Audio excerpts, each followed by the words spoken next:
आपण एक कन्सेप्ट शिकणार आहे।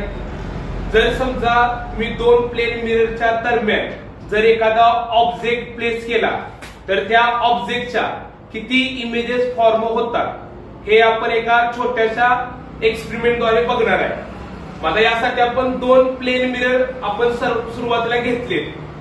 आता आपण दोन प्लेन मिरर आपण असे ठेवले। आता ह्या प्लेन मिररच्या दरम्यान जर आपण एखादा ऑब्जेक्ट प्लेस केला तर त्या ऑब्जेक्टच्या किती इमेजेस आपल्याला मिळणार आहेत त्या प्लेन मिरर मध्ये हे आपल्याला आता चेक करायचं आहे।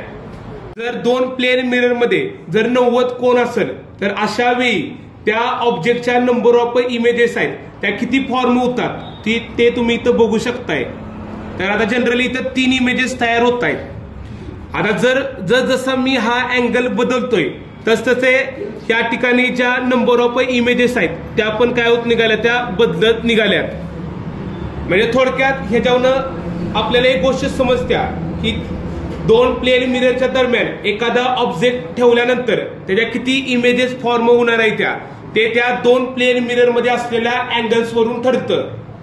मग आता आपल्याला हे एक सूत्र आहे, त्या सूत्राच्या मदतीनं एखाद्या प्लेन म्हणजे दोन प्लेन मिररच्या दरम्यान जर एखादा ऑब्जेक्ट ठेवला तर किती इमेजेस तयार होणार ते तुम्ही काढू शकताय। मग त्या सूत्राचं बघा, हे सूत्र आहे। मग या सूत्रामध्ये हा जो एन दिसतोय ते म्हणजे नंबर ऑफ इमेज आहे आणि ए म्हणजे काय आहे तर जे दोन प्लेन मिरर आहेत त्यांच्या दरम्यान असलेला अँगल आहे। मग जर तुम्हाला हा अँगल माहित असेल तर तुम्ही अशा प्रकारे ते सॉल्व्ह करून किती इमेजेस फॉर्म